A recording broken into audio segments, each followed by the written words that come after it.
নমস্কাৰ। আজি আকৌ মই শ্ৰী ভাস্কৰ কুমাৰ শৰ্মা অধিবক্তা গুৱাহাটী উচ্চ ন্যায়ালয় আপোনালোকৰ সন্মুখত উপস্থিত হৈছোঁ এটা নতুন ভিডিঅ'লৈ।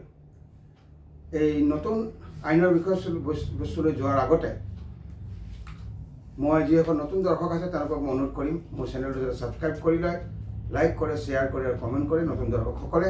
আৰু যিসকল ব্যক্তি বা লোকে already like, share, comment subscribe কৰিছে মোৰ এই চেনেলটো তেওঁলোকক মই পুনৰাই আন্তৰিক ধন্যবাদ জনাইছোঁ। আৰু যিসকল ব্যক্তি বা লোকে মোৰ ভিডিঅ'সমূহ চাই আইনৰ বিষয়ে জানিবলৈ সক্ষম হৈছে অথবা লাভৱান হৈছে তেওঁলোকে নিশ্চয়কৈ মোৰ চেনেলটো ছাবস্ক্ৰাইব কৰি ল'ব বুলি মই আশাবাদী, লগতে লাইক, শ্বেয়াৰ, কমেণ্ট কৰিব বুলি মই আশাবাদী। আৰু এটা বিশেষ অনুৰোধ আছে আপোনালোকক, যিসকল ব্যক্তি বা লোকে মোৰ এই ভিডিঅ'সমূহ চাই তেওঁলোকে যাতে ভিডিঅ'সমূহ শেষলৈকে চাই, অন্তলৈকে চাই আৰু এটা সমাপ্ত কৰি স্কিপ কৰি নাচায়। তেনেকৈ চালে বিষয়বস্তুটো বুজি পোৱাটো অলপ জটিল হ'ব পাৰে, কাৰণ আপোনালোকে সকলোৱে জানে যে আইনৰ বিষয়বস্তুবিলাক অলপ কমপ্লেক্স। সেইকাৰণে বিশেষ অনুৰোধটো কৰিছোঁ আৰু আপোনালোকে বিশেষ অনুৰোধটো ৰক্ষা কৰিব বুলি মই আশাবাদী।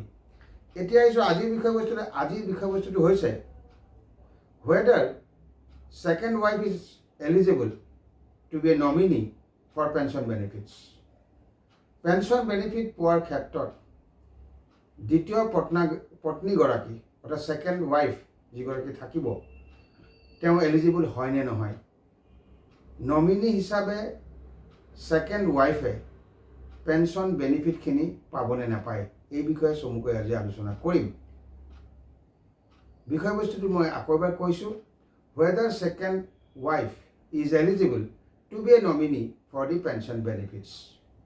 পেঞ্চন বেনিফিট পোৱাৰ ক্ষেত্ৰত ছেকেণ্ড ৱাইফগৰাকী অৰ্থাৎ দ্বিতীয় পত্নীগৰাকী এলিজিবল হয় নে নহয়, তেওঁ নমিনী হিচাপে পেঞ্চনাৰজনৰ নমিনী হিচাপে তেওঁ পেঞ্চন বেনিফিট পোৱাৰ ক্ষেত্ৰত ছেকেণ্ড ৱাইফগৰাকী এলিজিবল হয় নে নহয়, এইটো বৰ গুৰুত্বপূৰ্ণ বিষয়।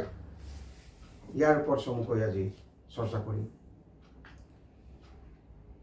অধ্যয়ন কৰাৰ পিছত দেখা গৈছে in most cases a second wife generally is not eligible to be nominee for a pension benefit if the first marriage is still valid. অধ্যয়ন কৰাৰ পিছত বহুত কেছ অধ্যয়ন কৰাৰ পিছত দেখা গৈছে, প্ৰায় কেছবিলাকতে দেখা যায় ছেকেণ্ড ৱাইফ জেনেৰেলি এণ্টাইটেল নহয় নমিনীৰ কাৰণে ফৰ এ পেঞ্চন বেনিফিটছ। অৰ্থাৎ অধ্যয়ন কৰাৰ পিছত দেখা গ'ল যে ছেকেণ্ড ৱাইফগৰাকী এলিজিবল নহয় নমিনী হ'বৰ কাৰণে, তেওঁ যাতে পেঞ্চন বেনিফিটখিনি পায়। অৰ্থাৎ পেঞ্চন বেনিফিটখিনি পোৱাৰ ক্ষেত্ৰত ছেকেণ্ড ৱাইফগৰাকী এলিজিবল নহয় নমিনীৰ কাৰণে, অৰ্থাৎ তেওঁ নমিনী হ'ব নোৱাৰে ছেকেণ্ড ৱাইফগৰাকী পেঞ্চন বেনিফিট পোৱাৰ ক্ষেত্ৰত। যদি প্ৰথম মেৰেজ যিখন আছে সেইখন যদি ভেলিড হয়, অৰ্থাৎ প্ৰথম মেৰেজ যদি ভেলিড হৈ থাকে তেতিয়াহ'লে ছেকেণ্ড ৱাইফগৰাকীয়ে নমিনী হ'ব নোৱাৰে পেঞ্চন বেনিফিট পোৱাৰ ক্ষেত্ৰত, যদি ফাৰ্ষ্ট মেৰেজখন ভেলিড হয়, বৈধ হয়। This is because the second marriage is considered invalid under the Hindu law, and the second wife would have the second wife would not have the legal status of a legally wedded wife. এই যে second ৱাইফে nominee হ'ব নোৱাৰে pension benefit পোৱাৰ ক্ষেত্ৰত যদি first মেৰেজখন valid হয়, ইয়াৰ এটা বিশেষ কাৰণ আছে। এই বিশেষ কাৰণটো হৈছে আমাৰ হিন্দু ল মতে ছেকেণ্ড ৱাইফ বা second marriage is considered invalid. Hindu ল মতে দ্বিতীয় বিবাহখন ছেকেণ্ড মেৰেজখন ইনভেলিড বুলি কনচিডাৰ কৰা হয়, অবৈধ বুলি কনচিডাৰ কৰা হয় আণ্ডাৰ দি হিন্দু ল ছেকেণ্ড মেৰেজখন। সেইকাৰণে ছেকেণ্ড ৱাইফগৰাকীয়ে এলিজিবল নহয় পেঞ্চন বেনিফিট পোৱাৰ ক্ষেত্ৰত, আৰু নমিনী হৈ পেঞ্চনৰ বেনিফিটখিনি পোৱাৰ ক্ষেত্ৰত ছেকেণ্ড ৱাইফগৰাকী এলিজিবল নহয় যদি ফাৰ্ষ্ট মেৰেজখন ভেলিড হয়। আৰু এইটো হোৱাৰ এটাই কাৰণ হিন্দু লত স্পষ্টকৈ কোৱা আছে ছেকেণ্ড মেৰেজক ইনভেলিড বুলি কৈছে হিন্দু লত, মনত ৰাখিব। আৰু the second wife would not have the legal status of a legally wedded wife. Legally wedded wife or jitu status, সেই status to second wife or nathake. However, there are exceptions and specific guidelines that may apply depending on the circumstances. তথাপিতো exceptions থাকিব পাৰে আৰু specific guideline থাকিব পাৰে। সেই guideline আৰু specific যিখিনি circumstances থাকে তথাপিতো specific guideline থাকিব পাৰে আৰু exceptions থাকিব পাৰে আৰু সেইটো এপ্লাই হ'ব পাৰে কিন্তু ডিপেন্ড কৰিব circumstancesৰ ওপৰত। অৰ্থাৎ সেকেন্ড মেৰেজখন কি পৰিস্থিতিত হৈছে বা কি পৰিস্থিতিত ভেলিড হয় তেনেকুৱা ধৰণৰ নেচাৰৰ ওপৰত ডিপেন্ড কৰিব, যিটো গাইডলাইন থাকিব বা এক্সেপশ্যন থাকিব সেইটো এপ্লাই ক্ষেত্ৰত। এতিয়া অলপ বহলাই বুজিবলৈ চেষ্টা কৰোঁ আহকচোন। Invalid marriage, a second marriage during the lifetime of the first wife is considered void under the Hindu law, and therefore the second wife does not have the legal standing to claim pension benefits. দ্বিতীয় বিবাহখনক void বুলি কোৱা হৈছে, invalid বুলি কোৱা হৈছে যদি first wife গৰাকী জীৱিত থাকে আৰু সেকেন্ড ওয়াইফ গৰাকীৰ কোনো ধৰণৰ লিগেল ষ্টেণ্ডিং নাথাকে টু ক্লেইম পেনশ্যন বেনিফিটছ। মনত ৰাখিব। ইয়াৰ পিছত হৈছে legal status. The second wife is not considered a legally wedded wife. মনত ৰাখিব, দ্বিতীয় পত্নীগৰাকী লিগেলি বিয়া কৰাইছে বুলি কেতিয়াও কনচিডাৰ কৰা নহয়। যিটো লিগেল ষ্টেটাছৰ মতে দি second wife is not considered, দ্বিতীয় পত্নীক কেতিয়াও কনচিডাৰ কৰা নহয় illegally wedded wife হিসাবে। thus cannot claim rights under the pension rules। যেহেতু দ্বিতীয় পত্নীগৰাকী অথবা সেকেন্ড ওয়াইফক লিগেলি বিয়া কৰাইছে বুলি কনচিডাৰ কৰা নহয়, সেই কাৰণে পেনশ্যন ৰুল মতে তেওঁ কোনো ধৰণৰ পেনশ্যনাৰী বেনিফিট ক্লেইম কৰিব নোৱাৰে। thus second wife cannot claim rights under the pension rules। অর্থাৎ the second wife is not considered a legally wedded wife। মনত ৰাখিব, second wife হক কেতিয়াও কনসিডাৰ কৰা নহয় legally wedded wife হিচাপে আৰু সেই কাৰণে under the pension rules she cannot claim any rights to get pensionary benefit। Exceptions and guidelines, while the general rule is that the second wife is not entitled, general রুলটো কি normally second wife entitle নহয় nominee কারণে for pension benefits. It will general rule. There may be exceptions or specific guidelines that need to be considered. Specific guidelines থাকিব পাৰে, exception থাকিব পাৰে, সেইটো consider কৰাৰ দৰকাৰ আছে। For example, the department of legal affairs may need to assess the legality of the second marriage before making any decisions। উদাহৰণস্বৰূপে যিটো লিগেল এফেয়াৰ ডিপাৰ্টমেণ্ট আছে তেওঁলোকে এই সিদ্ধান্তটো লোৱাৰ আগতে যদি দ্বিতীয় পত্নীগৰাকীক নমিনি কৰিব বিচাৰিছে ফৰ পেনশ্যন বেনিফিট, তেনেকুৱা ধৰণৰ পৰিস্থিতিত যি ডিপাৰ্টমেণ্ট অফ লিগেল এফেয়াৰ্ছ যিটো আছে তেওঁলোকে সেকেন্ড মেৰেজৰ লিগেলিটিটো এছেছ কৰিব লাগিব, পৰ্যালোচনা কৰিব লাগিব before making any such decisions.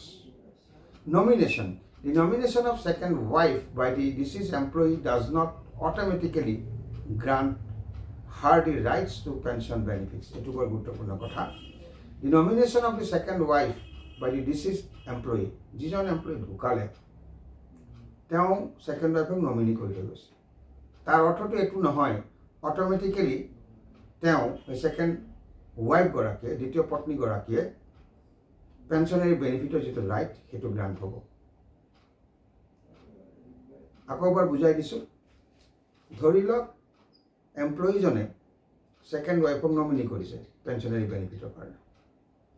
ইয়াৰ অৰ্থটো এইটো নহয় অটোমেটিক্যালি সেকেন্ড ওয়াইফ গৰাকীয়ে গোটেইখিনি ৰাইটছ পাই যাব পেনশ্যনাৰী বেনিফিটৰ। অটোমেটিক্যালি নাপায় অথবা অটোমেটিক্যালি গ্ৰান্ট কৰা নহয় যদিও এমপ্লয়ীজনে সেকেন্ড ওয়াইফক নমিনি কৰি থৈ গৈছে। মনত ৰাখিব।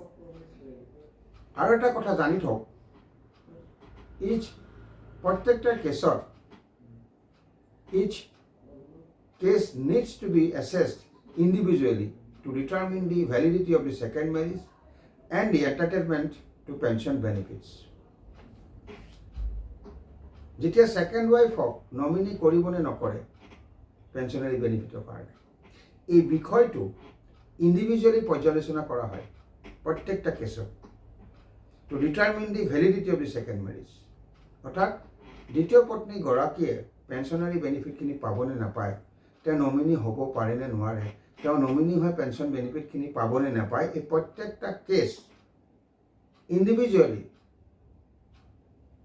এসেস কৰা হয় পৰ্যালোচনা কৰা হয় কিহৰ কাৰণে সেকেন্ড ম্যাৰেজৰ ভ্যালিডিটিটো ডিটাৰমিন কৰাৰ ক্ষেত্ৰত অৰ্থাৎ সেকেন্ড ম্যাৰেজখনৰ ভ্যালিডিটি আছে নে নাই এই বিষয়টো ডিটাৰমিন কৰাৰ ক্ষেত্ৰত প্ৰত্যেকটা কেছ ইন্ডিভিজুৱেলি পৰ্যালোচনা কৰা হয় আৰু দি এন্টাইটেলমেন্ট টু পেনশন বেনিফিটস আৰু পেনশনাৰী বেনিফিট পাবনে নাপায় সেইখিনি পৰ্যালোচনা কৰা হয় প্ৰত্যেকটা কেছ ইন্ডিভিজুৱেলি পৰ্যালোচনা কৰা হয় অৰ্থাৎ সেকেন্ড যিগৰাকী পত্নী দ্বিতীয় পত্নী তেওঁ বিয়াখনৰ ভ্যালিডিটিটো কিমান সেইটো পৰ্যালোচনা কৰা হয় প্ৰত্যেক কেছত তাৰ পিছতে সিদ্ধান্তটো লোৱা যায় আৰু তেওঁ পেনশনাৰী বেনিফিট পাবনে নাই এই বিষয়টো পৰ্যালোচনা কৰা হয় ইন্ডিভিজুৱেলি পৃথক পৃথককৈ প্ৰত্যেকটা কেছত কাৰণ দ্বিতীয় পত্নীগৰাকীক যে নমিনি কৰা হৈছে আৰু পেনশনাৰী বেনিফিট দিব খোজা হৈছে এইটো বৰ সহজ বিষয় নহয় সেই কাৰণে প্ৰত্যেকটা কেছত ইন্ডিভিজুৱেলি পৰ্যালোচনা কৰা হয় যে সেকেন্ড ম্যাৰেজখনৰ ভ্যালিডিটি আছে নে নাই বা ভ্যালিড হয় নে নহয় আৰু পেনশনাৰী বেনিফিটখিনি তেওঁ পাবনে নাপায় এই বিষয়টো ইন্ডিভিজুৱেলি পৰ্যালোচনা কৰা হয় মনত ৰাখিব আৰু এটা গুৰুত্বপূৰ্ণ কথা আছে if multiple wives are involved the family pension may be divided equally among them but this depends on the specific rules and guidelines of the pension scheme এটো কথা আপোনালোকে জানি থওক কেতিয়াবা কি হয় এজন এমপ্লয়ী কেইবাজনো পত্নী থাকে if multiple wives are involved nominee কৰিবলে কাক কৰিব বা কাবাক নমিনি মাল্টিপল ওয়াইফক নমিনি কৰি থৈ গৈছে পেনশনাৰী বেনিফিটৰ কাৰণে তেনেকুৱা ধৰণৰ যদি বিষয়বস্তু আহি পৰে অথৰিটিৰ সন্মুখত তেতিয়া হলে family pension may be divided equally among them তেনেকুৱা পৰিস্থিতি ফ্যামিলি পেনশনটো ইকুৱেলি ডিভাইড হ'ব তেওঁলোকৰ আকৌ এবাৰ কৈ দিছোঁ if multiple wives are involved যদি এজন গভৰ্ণমেণ্ট এমপ্লয়ী কেইবাজনো ওয়াইফ আছে তেতিয়াহলে কি কৰা যায় পেনশনৰ ডিস্ট্ৰিবিউশনটো সমানে বিতৰণ কৰা হয় তেওঁলোকৰ মাজত কিন্তু ইয়াত এটা কথা আছে but this depends on the specific rules and guidelines of the pension scheme এতিয়া এজন এমপ্লয়ী কেইবাজনো ওয়াইফ আছে তেওঁলোকক সবকে এটা পেনশনটো দিব লাগে ফ্যামিলি পেনশনটো এতিয়া কি কৰিব অথৰিটিয়ে নৰ্মেলি সিহঁত দুজনৰ মাজত এই মাল্টিপল ওয়াইফ যিসকল থাকিব তেওঁলোকৰ মাজত ইকুৱেলি ডিভাইড কৰি দিব পেনশনটো কিন্তু এই ভাগ কৰিবলৈ যাওঁতে ইকুৱেলি ভাগ কৰিবলৈ যাওঁতে কিহৰ ওপৰত ডিপেন্ড কৰিব স্পেসিফিক ৰুলস আছে নে নাই বা স্পেসিফিক গাইডলাইন আছে নে নাই পেনশন স্কিমত সেইটোৰ ওপৰত ডিপেন্ড কৰিব যে যদি মাল্টিপল ওয়াইফস আৰ ইনভলভ হয় পেনশনাৰী বেনিফিট পোৱাৰ ক্ষেত্ৰত বা নমিনি কৰাৰ ক্ষেত্ৰত তাৰ কাৰণে স্পেসিফিক ৰুলস আছে নে নাই গাইডলাইন আছে নে নাই পেনশন স্কিমত সেইটো কিন্তু গুৰুত্ব সহকাৰে লোৱা হয় ইকুৱেলি পেনশনটো ভাগ কৰাৰ আগত য'ত মাল্টিপল ওয়াইফস আৰ ইনভলভ মনত ৰাখিব এতিয়া আৰু এটা কথা অধ্যয়ন কৰাৰ পিছত দেখা গৈছে the central government has issued guidelines on the distribution of family pensions অধ্যয়ন কৰাৰ পিছত দেখা গৈছে যে সেন্ট্ৰেল গভৰ্ণমেণ্টে কি কৈছে গাইডলাইন ইস্যু কৰিছে কিহৰ ওপৰত ফ্যামিলি পেনশনটো ডিস্ট্ৰিবিউশনৰ ক্ষেত্ৰত in কেसेस where there are multiple wives য'ত কেইবাগৰাকী ওয়াইফস আছে তেনেকুৱা ক্ষেত্ৰত সেন্ট্ৰেল গভৰ্ণমেণ্টে গাইডলাইন ইস্যু কৰা দেখা গৈছে on the distribution of family pensions family pension to distribution of ক্ষেত্ৰত সেন্ট্ৰেল গভৰ্ণমেণ্টে কেন্দ্ৰীয় চৰকাৰে গাইডলাইন ইস্যু কৰিছে য'ত multiple wife's involved to get the pension benefit তেনেকুৱা ক্ষেত্ৰত গাইডলাইন ইস্যু কৰা দেখা গৈছে stating that উল্লেখ কৰিছে each case needs to be examined individually. প্ৰত্যেকটা কেছ এনেকুৱা য'ত মাল্টিপল ৱাইফছ are involve to get the pension benefit, য'ত গাইডলাইনো আছে, তেনেকুৱা ক্ষেত্ৰত কিন্তু প্ৰত্যেকটা কেছ ইণ্ডিভিজুৱেলি এক্সামিন কৰা হয়। And that the issue of the legality of the second marriage needs to be decided first. য'ত মাল্টিপল ৱাইফছ are involve to get the পেনশ্যনাৰী বেনিফিট, তেনেকুৱা ক্ষেত্ৰত প্ৰত্যেকটা কেছ ইণ্ডিভিজুৱেলি পৰীক্ষা কৰা হয়, এক্সামিন কৰা হয়। আৰু ছেকেণ্ড মেৰেজৰ যিটো লিগেলিটি, সেই ইছ্যুটো প্ৰথমতে ডিচাইড কৰা হয়। মাল্টিপল ৱাইফছ are involve to get the পেনশ্যনাৰী বেনিফিট। এজন এমপ্লয়ী ধৰি লওক কেইবাগৰাকীও ৱাইফ আছে, এতিয়া ইকুৱেলি ভাগ কৰিব লাগে পেনশ্যনটো, গাইডলাইনো আছে। তেনেকুৱা ক্ষেত্ৰত অথৰিটিয়ে কি কৰিব, প্ৰত্যেকটা কেছ ইণ্ডিভিজুৱেলি পৰীক্ষা নিৰীক্ষা কৰিব আৰু ছেকেণ্ড মেৰেজটো ভেলিডিটি আছেনে নাই প্ৰথমতে সেইটোৰ ওপৰত পৰ্যালোচনা হ'ব। চমুকৈ আমি শেষত এটা কথা কৈ থ'ব পাৰোঁ, while a second wife may be named as a nominee, she is generally not entitled to pension benefits if the second marriage is considered invalid under the Hindu law. চমুকৈ আপোনালোকে এটা কথাই জানি থওক, while a second wife may be named as a nominee, যদি second ৱাইফক nominee কৰি থৈ গৈছে টু গেট দি পেনশ্যনাৰী benefit, she is generally not entitled to pension benefits if the second marriage is considered invalid under the Hindu law. ধৰি লওক কোনোবা এজন এমপ্লয়ীয়ে দ্বিতীয় পত্নীগৰাকীক নমিনি কৰি থৈ গৈছে। জেনেৰেল ৰুলটো কি, ছেকেণ্ড ৱাইফে কিন্তু পেনশ্যনাৰী বেনিফিটটো নাপায় যদি ছেকেণ্ড মেৰেজক ইনভেলিড বুলি ধৰা হয় আণ্ডাৰ হিন্দু ল।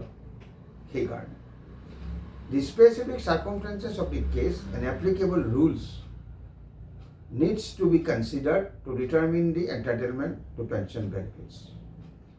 যদি ছেকেণ্ড ৱাইফক দিবও লগা হয় পেনশ্যনাৰী বেনিফিট, তেনেকুৱা ক্ষেত্ৰত specific circumstances of the cash, প্ৰত্যেকটা কেছৰ চাৰ্কামষ্টেঞ্চেছটো কি, অৰ্থাৎ ছেকেণ্ড মেৰেজৰ ভেলিডিটি আছেনে নাই, সেই ইছ্যুৰ ওপৰত পৰ্যালোচনা হ'ব আৰু applicable rules needs to be considered. আৰু যদি ৰুল আছে, সেই ৰুলটো সেই ৰুলটো এপ্লাইৰ ক্ষেত্ৰত বা সেই ৰুলটো এপ্লিকেবল হ'বনে নহয় তাৰ ওপৰতো পৰ্যালোচনা হ'ব two determine the entertainment to pension benefits. অৰ্থাৎ এটা কথা জানি থওক যে ছেকেণ্ড মেৰেজ বা দ্বিতীয় পত্নীগৰাকীয়ে কিন্তু নৰ্মেলি নমিনি হ'ব নোৱাৰে আৰু পেনশ্যনাৰী বেনিফিট পাব নোৱাৰে। তাৰ এটাই কাৰণ হিন্দু ল মতে ছেকেণ্ড মেৰেজক কনচিডাৰ কৰা হয় ইনভেলিড বুলি, অবৈধ বুলি। আৰু কেতবোৰ স্পেচিফিক চাৰ্কামষ্টেঞ্চেছ থাকে, যদি ছেকেণ্ড ৱাইফক দিবও লগা হয়, তেতিয়াহ'লে তাৰ চাৰ্কামষ্টেঞ্চেছ অফ দি কেছ, সেই কেছটোৰ পৰিস্থিতিটো কেনেকুৱা ধৰণৰ, ভেলিডিটি আছেনে নাই ছেকেণ্ড মেৰেজটোৰ দ্বিতীয় পত্নীগৰাকী, সেইখিনিৰ ওপৰত পৰ্যালোচনা হ'ব। আৰু তেনেকুৱা ক্ষেত্ৰত ৰুলছ আছেনে নাই এপ্লাই কৰিব পৰা, সেই বস্তুটো কনচিডাৰ কৰা হয় to determine the entertainment to pension benefits. Pension বেনিফিটটো ডিটাৰমিন কৰাৰ ক্ষেত্ৰত পাবনে নাপায় তাৰ ক্ষেত্ৰত এপ্লিকেবল ৰুলছ আছেনে নাই সেইটোও কনচিডাৰ কৰা হয়। আৰু specific circumstances of the cash, প্ৰত্যেকটা কেছৰ চাৰ্কামষ্টেঞ্চেছটো পৰ্যালোচনা কৰা হয়। কাৰণ ফাৰ্ষ্ট মেৰেজখন ভেলিড হয়, ছেকেণ্ড মেৰেজখনৰ ভেলিডিটি আছেনে নাই সেই ইছ্যুটো প্ৰথমে পৰ্যালোচনা কৰা হ'ব ছেকেণ্ড ৱাইফক নমিনি কৰাৰ ক্ষেত্ৰত two get the pension benefit. প্ৰথমে এই ইছ্যুটো গুৰুত্ব সহকাৰে অথৰিটিয়ে পৰ্যালোচনা কৰিব যে ছেকেণ্ড মেৰেজখনৰ ভেলিডিটি আছেনে নাই, আৰু এই ক্ষেত্ৰত এপ্লিকেবল ৰুল কি আছে, স্পেচিফিক গাইডলাইন কি আছে, গোটেইখিনি বিষয়বস্তু পৰ্যালোচনা কৰিহে এইটো সিদ্ধান্তত উপনীত হ'ব যে ছেকেণ্ড ৱাইফগৰাকীয়ে পেনশ্যনাৰী বেনিফিট পাব নে নাপায়। মনত ৰাখিব, normally second wife is not entitled to be a nominee to get the pension benefit. তেওঁ নমিনি হ'ব নোৱাৰে আৰু পেনশ্যন বেনিফিট পাব নোৱাৰে ছেকেণ্ড ৱাইফগৰাকী, যেতিয়ালৈকে ফাৰ্ষ্ট মেৰেজখন ভেলিড হৈ থাকে। মনত ৰাখিব। গতিকে এই আলোচনাৰ পৰা আজি আপোনালোকৰ অলপ হ'লেও লাভ হৈছে বুলি মই আশা কৰিছোঁ। মই শ্ৰী ভাস্কৰ কুমাৰ শৰ্মা অধিবক্তা গুৱাহাটী উচ্চ ন্যায়ালয়ৰ মূল আলোচনা আজি ইমানতে সামৰণি মাৰিছোঁ। অহা সন্ধিত পুনৰ লগ পাম এটা নতুন বিষয়বস্তু লৈ। আজিলৈ বিদায় মাগিছোঁ। নমস্কাৰ।